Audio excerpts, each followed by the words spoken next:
October 6th on your calendar.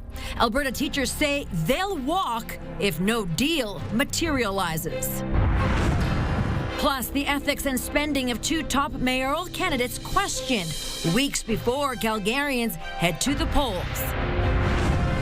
And wheels up on a massive aviation training facility coming to Calgary.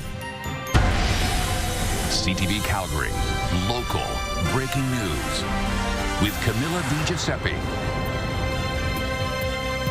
Good evening. Thousands of teachers will go on strike next month if a new collective bargaining agreement isn't reached.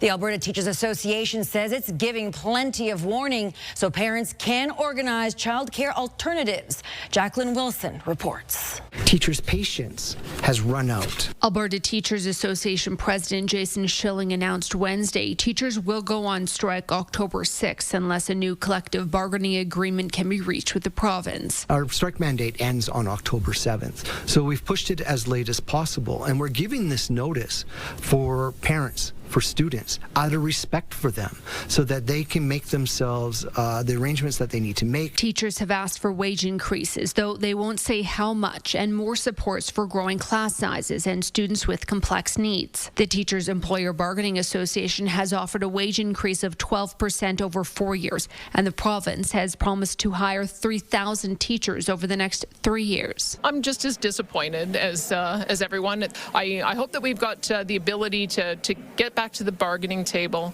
come to an agreement together so that we can avoid strike action. If a strike happens, it'll impact over 12,000 teachers and over 200,000 students from Calgary public, Catholic, and Francasuit schools. If they need to go on strike, I will support them and I will stay with my kid at home. Of course, that will impact my productivity, but I will be with teachers for sure. Yeah, I'm on the volleyball team, so one of my coaches is a gym teacher.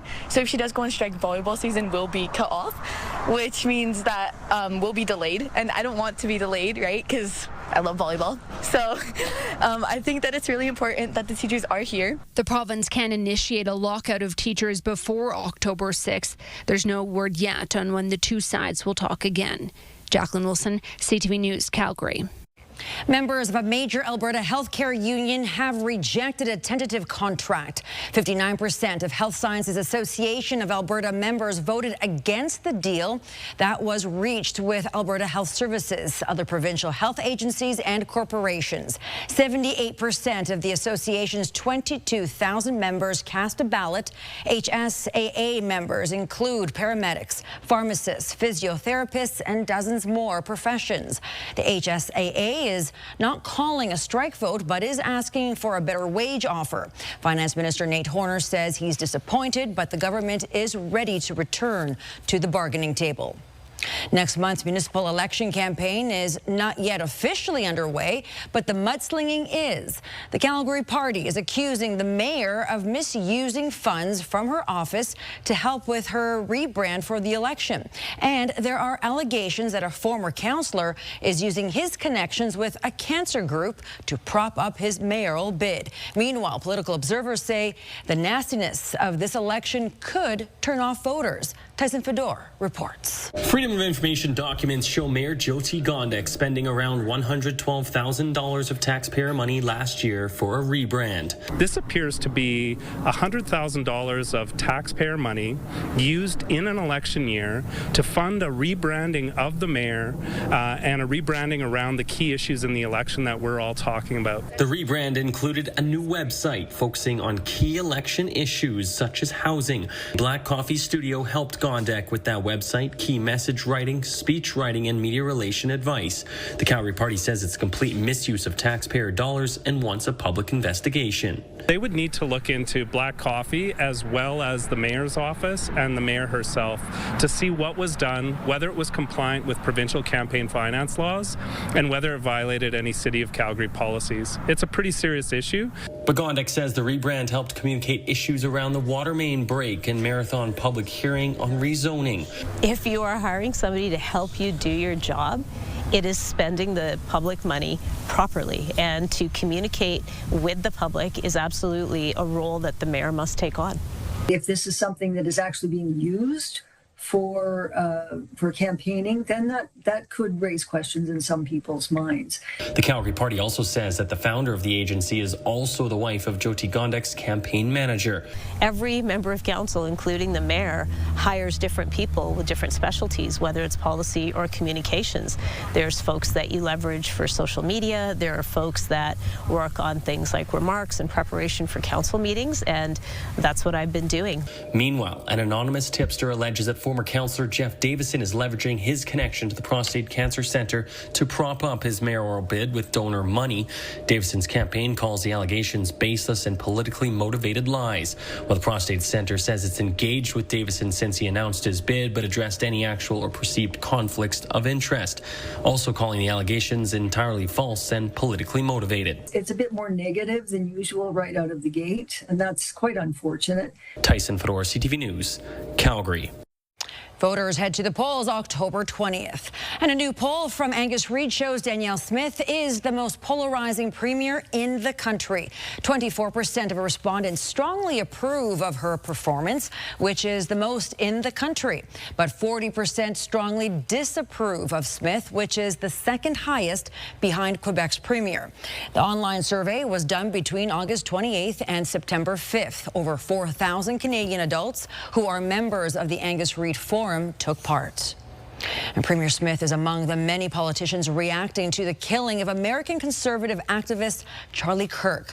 Kirk was taking questions from an audience member about mass shootings and gun violence today, moments before he was gunned down at Utah Valley University.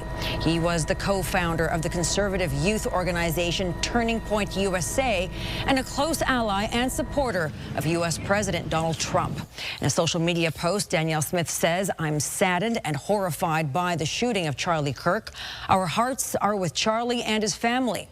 She goes on to say political violence has no place in a free and democratic society and must be condemned without reservation. The FBI search for the gunman continues.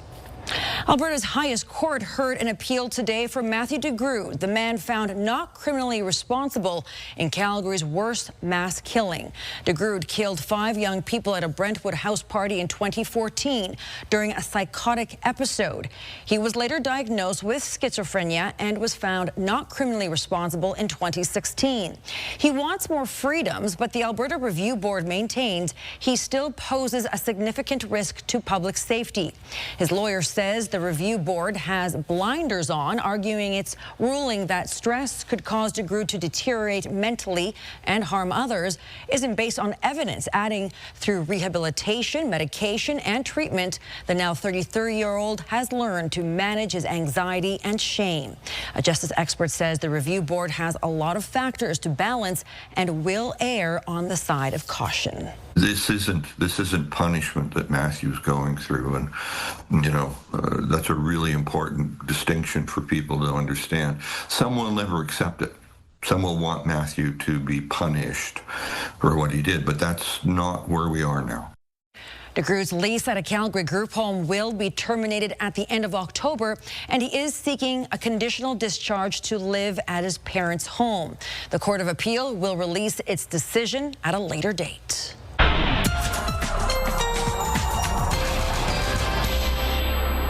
Danielle is in with our first look at the weather today. You know what? It was one of those days where it felt cool. It was smoky. Yeah.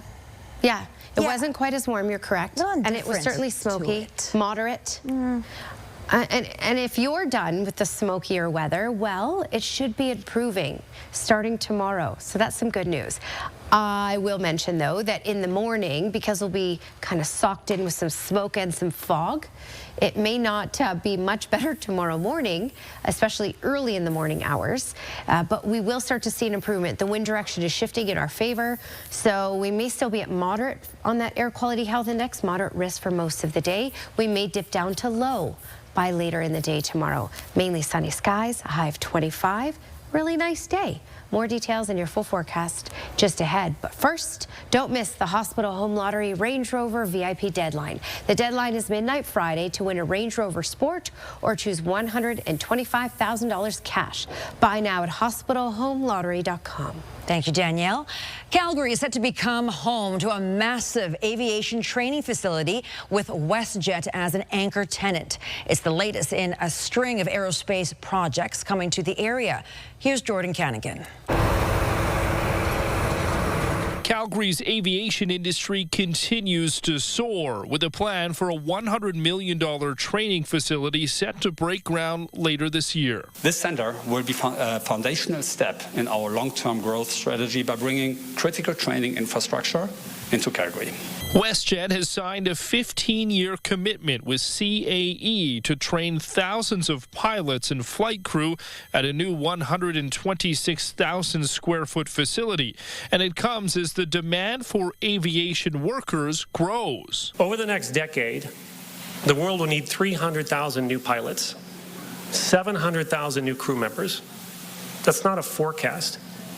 That's a call to action. Up to 6,000 of those professionals will be trained at the Calgary facility each year when it opens, and a partnership with Mount Royal University will also see students get to use the flight simulators and other equipment. Future students that are looking to come into aviation will have those opportunities present, and it's a training facility for people who will be going into the airlines. So one day when I look to go apply it with the big guys, I can potentially have the opportunity to take advantage of this. A week ago, WestJet announcing an order of 67 Boeing aircraft, the biggest order in the airline's history. Training at the new center will be for Boeing 737s, 787s, and de Havilland Dash 8s. We don't train pilots for the blue sky sunny day. We train them to do what's required when things go wrong. It just shows the amount of opportunity there is for students and people who are looking to go into aviation in Alberta. Jordan Canigan, CTV News, Calgary. The new aviation center is expected to open in 2028. The Premier weighs in on the temporary foreign workers program next. While some are calling on it to be canceled, Smith says it needs some tweaks at the very least. You're watching CTV News, Calgary. COVID detected in Calgary's wastewater is considered high and on the rise. One dashboard monitored by Ottawa says both Calgary and Edmonton are seeing high virus circulation. The wastewater monitored by the U of C and the province is also trending higher. Samples are taken from public facilities and analyzed in labs where multiple pathogens are monitored. Infectious disease experts say this indicates that COVID will soon circulate. We are seeing an increase over the last several weeks, and it's a reminder that respiratory virus season is here and COVID is not gone. COVID will be back this fall, and we're starting to see that rise now as we move back into classrooms, back into school, back into work. Jenny adds that he's concerned about the province's fall immunization program creating barriers for Albertans who want the shots. Canada's temporary foreign worker program has brought hundreds of thousands into the country to fill vacant positions from coffee shops to cornfields. But now there's a push to abolish or rework the system. Tim Brooke has more. Prime Minister Mark Carney knows there's changes needed to Canada's temporary foreign worker program. Canadians are a generous people. We're welcoming people to our country. We have to make sure we have the capacity to fulfill that welcome. Carney has already committed to reducing the numbers, but there's growing political pressure to cut deeper.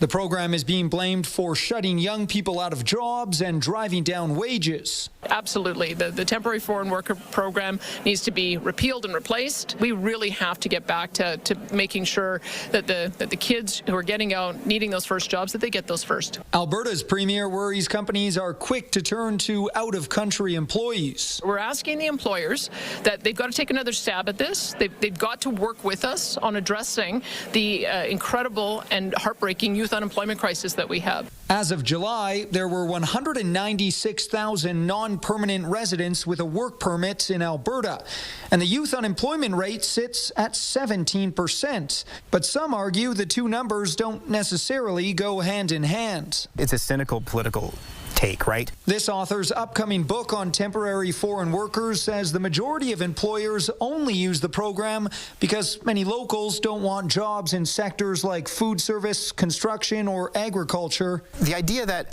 an employer rather hire a foreign worker than a youth worker who lives in nearby, like a Canadian citizen, ignores all the steps that are required for an employer to hire a temporary foreign worker. If we shut down the temporary foreign program, you will see the shortage on the shops. No one will work in the restaurants. And what about the seniors? Who will take care of the seniors? A recent online Abacus data poll showed 44% of Canadians want to see the program scrapped, something the federal Conservatives are pushing. Carney has only pledged a return of national immigration rates to sustainable levels. And that includes bringing the total number of temporary workers and international students to less than 5% of Canada's population by the end of 2027. Down from its peak of 7.25%. Immigration specialists believe it's not so black and white. It's not cancel or keep, but it's more of a nuanced approach, where we're looking more of a reform instead of ending. Tim Brooke, CTV News, Calgary. Wild horses advocates gathered outside the provincial building in Calgary today collecting signatures for a petition. They want the province to buck plans to remove some of the horses and give birth control to others. The group argues that reducing the population of roughly 1,500 wild horses could lead to its demise. Biologists say the wild horses have natural predators and benefit the ecosystem. Advocates want to see the animals protected. It's going to be an eye-opener when people start realizing that these horses are disappearing. They showed up here over 400 years ago, and the greatest majority of the general public want the horses left alone. The province says the plan was developed with input from stakeholders, including ranchers, scientists, RCMP, Indigenous groups, and horse advocates. The ralliers say they have gathered more than 15,000 names for the petition. Calgary is breaking ground on a new $72 million field house and library in the city's southwest. Shovels hit the ground Tuesday in the community of Belmont. The site will house a 128,000 square foot complex, including a FIFA-sized indoor turf field, dressing rooms, offices, and a 10,000 square foot library branch with public meeting rooms and children's spaces. Calgary's mayor says the project aims to close service gaps in one of the city's fastest growing areas. The Belmont Fieldhouse and Library is a powerful example of what it means to build Calgary's future on purpose. This project is about championing opportunity and progress for all Calgarians. It is about creating spaces where people can learn and grow and play and thrive. The Belmont Fieldhouse is expected to open in 2027. Danielle's up next with her Skywatch forecast and better conditions on the way for Thursday. Hopefully, I'll stick around for Friday. We'll see what's happening into the weekend next.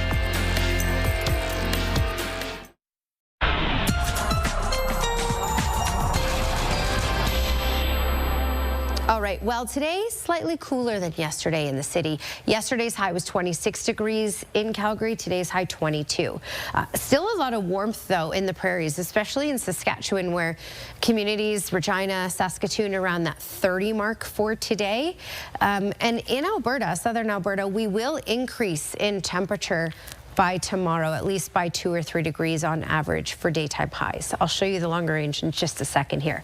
We had a busy day today. We had a stateside system push in so that this far south and then much of the eastern half of southern Alberta had to deal with that one. And then it sparked up some thunderstorm activity because we had the air pushing up the mountains. So we had the lift, we had enough warmth to create this activity that moved through and hit parts of the QE2 closer to the Carstairs area, for example. Things are quieting down as we head through these overnight hours, and then tomorrow, just quiet. In fact, the rest of the week, quiet.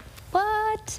Yes, so mainly sunny for tomorrow. Nothing really to talk about with regards to any sort of weather. And when we're talking about air quality, it will start to improve at least a little bit. So we're starting to get the wind in the direction of our favor. So this smoke will blow off to the north, and we will have smoke pool on the BC side. But for southern Alberta, while we're at moderate now, and we'll be at moderate for the morning hours, we'll have smoke and fog kind of socked in tomorrow tomorrow morning. But then once that starts to lift out, we should even start to get closer to the low risk level over these next couple of days. And you'll probably notice an improvement even by later tomorrow afternoon in the city. Okay, longer range forecast, 25 degrees for tomorrow. And for the next 4 days, our daytime highs are looking at 24, 25 degrees. Mainly sunny for most days as well. We may see a little more cloud cover on Friday, but overall it's pretty stable and quite warm. 18 is the normal daytime high for this time of year, so well above that for the rest of this week. And the rain should hold out until Monday, and by then you'll notice some cooler temperatures. Checking out that 10-day trend here, just to give you an indication, enjoy this warmth in these mid-20s, because after this week, it will be quite a bit cooler. In fact, as you can see, especially by Thursday and Friday of next week. Don't miss the Hospital Home Lottery Range Rover VIP deadline. Deadline is midnight Friday to win a Range Rover Sport or choose $125,000 cash. Buy now at hospitalhomelottery.com. Danielle, thank you so much. Fairy tales coming alive on the Alberta Ballet stage. The classical characters in a new adventure will hit the Jubilee. That's next.